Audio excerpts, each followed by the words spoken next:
గురుభ్యో నమః. ఓం శ్రీమాత్రే నమః. తొలి ఏకాదశి వ్రత కథ. ఏకాదశి రోజున ఉపవాస వ్రతంతో పాటు ఏకాదశి కథను వినటం, చదవటం కూడా ఫలితాన్ని ఇస్తుందని చెబుతూ ఉంటారు. తొలి ఏకాదశి గురించి పురాణాలలో వివిధ రకాలుగా ప్రస్తావన ఉన్నాయి. ఆ కథలను ఇక్కడ మనం తెలుసుకుందాం. యుధిష్ఠిరుడు శ్రీకృష్ణుణ్ణి ఇలా అడుగుతాడు, కేశవ, ఆషాఢ మాసంలో శుక్ల పక్షంలో వచ్చే ఏకాదశి పేరు ఏంటి? ఆ రోజున ఏ దేవుణ్ణి ఆరాధించాలి? ఆ రోజు వ్రతం ఏ విధంగా జరుపుకోవాలి? దాని గురించి చెప్పు అన్నాడు.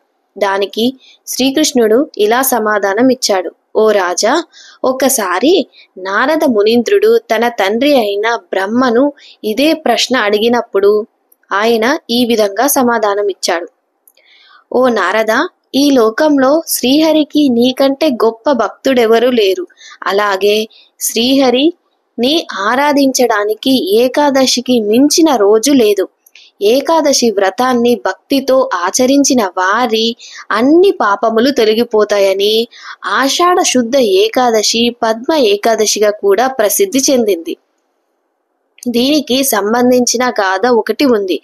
ఇది వినినంతనే ఈ ఏకాదశి వ్రత పుణ్య ఫలం లభిస్తుందని, ఆ గాథ నీవు కూడా వినుము అని తెలిపి ఇలా ప్రారంభించాడు.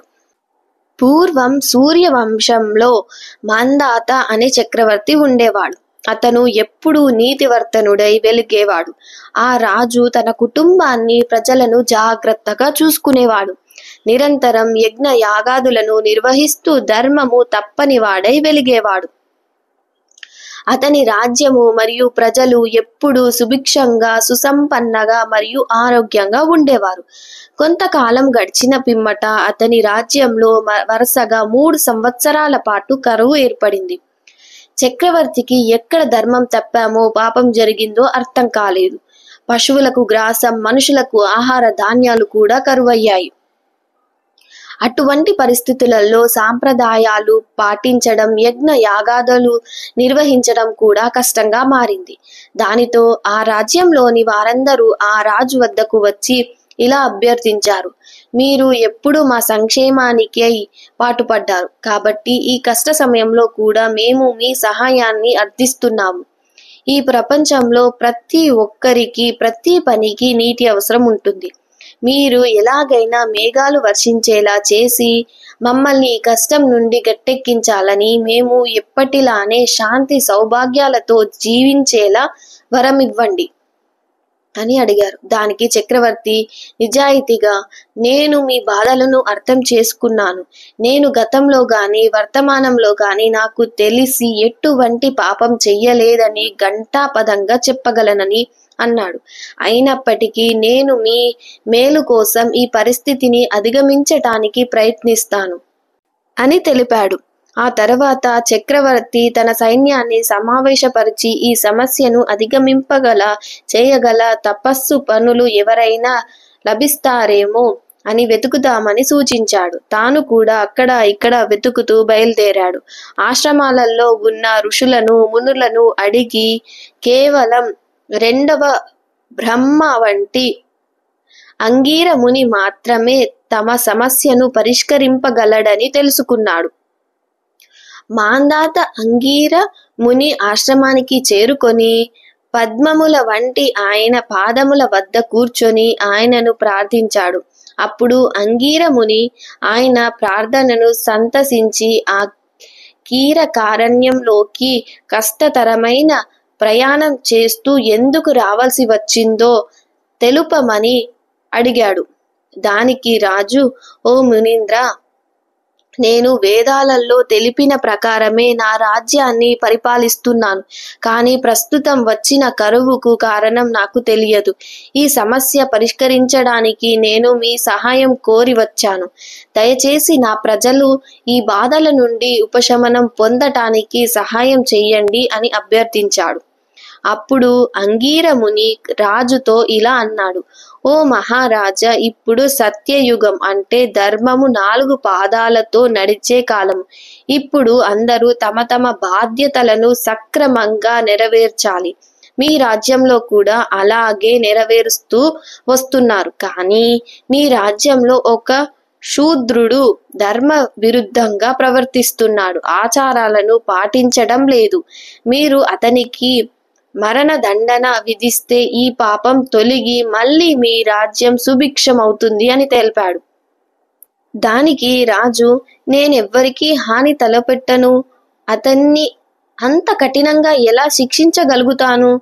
దయచేసి దీనికి ఏదైనా ఆధ్యాత్మిక పరిష్కారం చూపవలసింది అని కోరాడు. దానికి అంగీర ముని, రాజు, మీరు మీ రాజ్యంలోని ప్రజలందరూ ఆషాఢ శుక్ల పక్ష సమయంలో ఏకాదశి ఉపవాసం చెయ్యండి. ఈ పవిత్ర దినానికి పద్మ ఏకాదశి అని పేరు కూడా ఉంది. దాన్ని ప్రభావం వలన అపారమైన వర్షాలు కురిసి మీ రాజ్యం ఎప్పటి వలె సుభిక్షమవుతుంది అని తెలిపాడు. దానికి రాజు ఆ మునికి కృతజ్ఞతలు తెలిపి రాజ్యానికి తిరిగి వచ్చాడు. తన రాజ్యంలో ఉన్న ప్రజలందరినీ సమావేశపరిచి ఆషాఢ శుక్ల ఏకాదశి రోజున ఉపవాసమును ఖచ్చితముగా పాటించవలసిందిగా ఆదేశించాడు. దానికి తిరిగి వర్షాలు సమృద్ధిగా పడి రాజ్యం ఎప్పటి వలె సుసంపన్నగా అవుతుంది అని చెప్పాడు అని శ్రీకృష్ణుడు ఈ కథని ముగించాడు. అయితే తొలి ఏకాదశి గురించి ఒక ముఖ్యమైన కథ నారద పురాణంలో కూడా ఉంది. అది మనం ఇప్పుడు తెలుసుకుందాం. పూర్వం రుక్మాంగదుడు అనే రాజు ఉండేవాడు. అతను గొప్ప విష్ణు భక్తుడు. అతని భార్య పేరు సంధ్యావళి. వారికి ధర్మాంగదుడు అనే కుమారుడు ఉండేవాడు. విష్ణు భక్తుడవ్వడం వలన రుక్మాంగదుడు తొలి ఏకాదశి వ్రతాన్ని విధిగా భక్తి శ్రద్ధలతో పాటించేవాడు. తాను కాకుండా తన రాజ్యంలోని ప్రజలందరితో ఏకాదశి వ్రతం చేయించాలని సంకల్పించుకున్నాడు.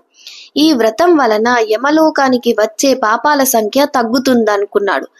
కానీ తగ్గడం వలన ఆందోళనతో యమధర్మరాజు రుక్మాంగదుడిని వ్రతం భంగం చేసి రమ్మని రంభను అతని దగ్గరికి పంపాడు.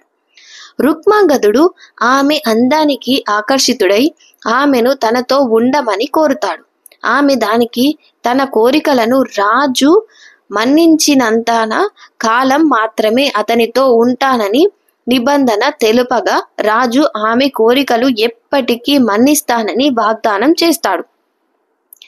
తొలి ఏకాదశి రోజు రుక్మాంగదుడు స్నానమాచరించి పూజ కోసం సిద్ధమవుతాడు. ఆమె తన వద్దకు రావాలని కోరుతుంది. దానిని రాజు తిరస్కరిస్తాడు. ఆమె తనకిచ్చిన వాగ్దానాన్ని గుర్తు చేస్తుంది. రాజు తాను ఏకాదశి పూజ మానలేనని, ఆమె మరేదైనా కోరిక కోరి తనని ఆ వాగ్దానం నుండి విముక్తి చేయమని కోరుతాడు. దానికి ఆమె నీ పుత్రుణ్ణి వధించమని కోరుతాడు. దానికి రాజు సిద్ధమవుతాడు. అప్పుడు శ్రీ మహావిష్ణువు అక్కడ ప్రత్యక్షమై రుక్మాంగదునికి శాశ్వత వైకుంఠ ప్రాప్తిని అనుగ్రహిస్తాడు.